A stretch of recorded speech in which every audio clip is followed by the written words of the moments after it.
everybody, welcome to What the Flick. Girls, Season 5, Episode 2, Good Man. Anna is here. Hey. Alonso, I'm here. Clearly, we're here.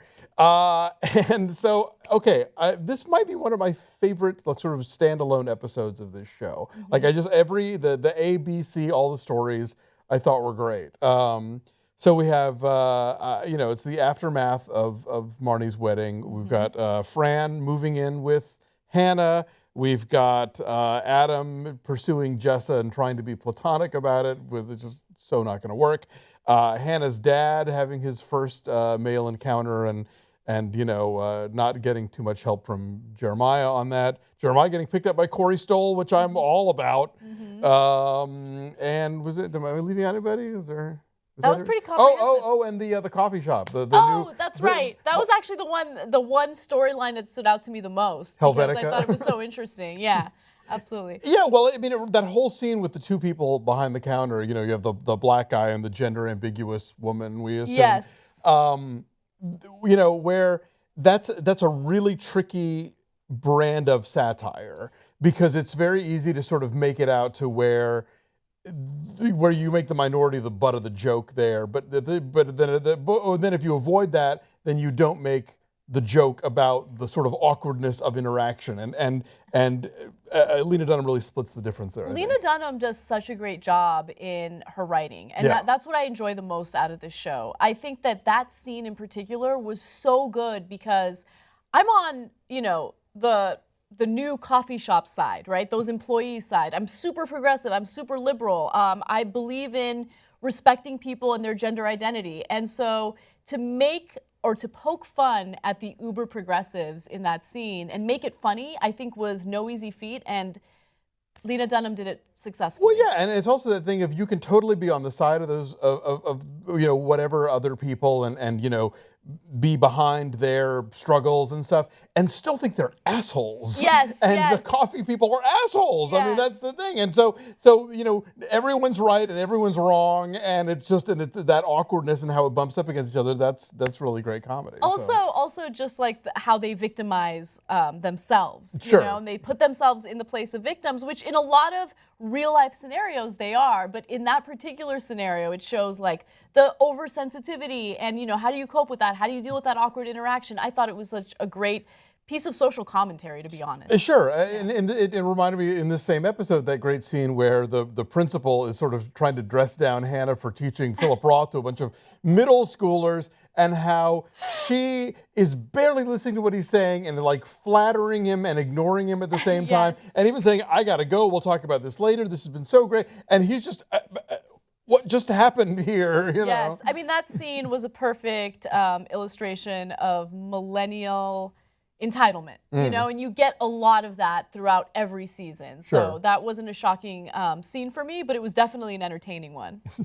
And I love that, the whole thing with the, I met this guy on gay.com and it was kind of shady. He seemed sinister, and it's Ethan Phillips. And he's like the sweetest.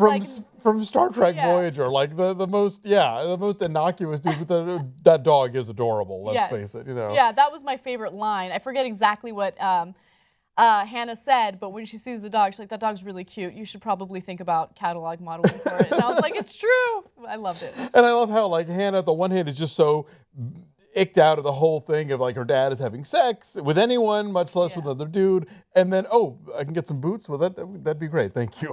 Yeah, she's conflicted because on one hand, it's probably a devastating thing for her to find out that her father has been lying about his sexuality to her all her life.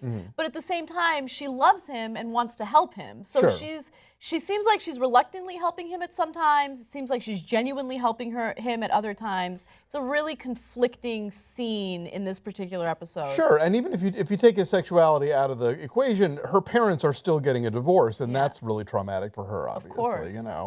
And I think the Adam Jessa stuff is great. I mean, that notion of two people who clearly are into each other, but there's all these reasons why they shouldn't, and so they try and just skate right up to the edge of it, and they can't not go there. Yes, I love that whole scenario because it brings up this interesting question of what is considered cheating, right? Like, they're not cheating. Neither one of them are in relationships, right? But it's cheating in the sense that, you know, Hannah could get hurt if she finds out that you're Adam my best is friend's now. ex, you know. Exactly. But also, they don't realize that cheating is not just a physical thing. It's an emotional thing. They're already there. They're into each other emotionally. So they can masturbate right next to each other without touching one another all they want. You guys are already doing something that's going to hurt Hannah. Whether they're looking or not looking, Yes. you know, it doesn't really matter at this point. Exactly. They've already transgressed. Yeah, so, you know, you know, this is a show that kind of, it has peaks and valleys, you know, but I think overall it's really had a strong vision for itself. And just based on the first 2 episodes of this season, I feel like they're really sharp. We missed you last week. Was there any insight on the wedding episode? I love the wedding episode because I'm currently knee deep in wedding planning for myself, and I know all about it, and I know how easily you can turn into that bridezilla. And Marnie has the perfect personality to be a bridezilla, and that's exactly what she's happened. She's a Zilla in any event, anyway. So, yeah, you know. and I loved you know, what the inspiration for the makeup scenes came from. Apparently. Allison Williams was researching these Instagram makeup artists, and they do all this crazy contouring and all this crazy stuff. And so she's like, it'd be funny to incorporate that in the wedding episode. Oh, funny. Yeah, so I just love this show. You know, I meant to mention last week, if you like the wedding episode, there's a movie called Walking and Talking. It's an early, it's Anne Heche and, blanking, great indie actress who's Catherine Keener, who play like lifelong best friends, and the Anne Heche character is getting married to, I think, Liev Schreiber. Anyway, there's a scene where she goes to visit with the makeup artist, and she comes back, and she's just got this insane amount of makeup on, and her hair's been all curled, and she says, yes, I told her to make me look like baby Jane Hudson. It's not hard to find a makeup artist that will do just that. Oh, yeah, no, because it's like, because if you can't see the work, how do you know that they did anything, you know? Exactly. All right, so yeah, girls, we're definitely back on a roll this season, and maybe next week, you know, we'll all be here. Who knows? Anyway, thanks for watching. We'll see you next time.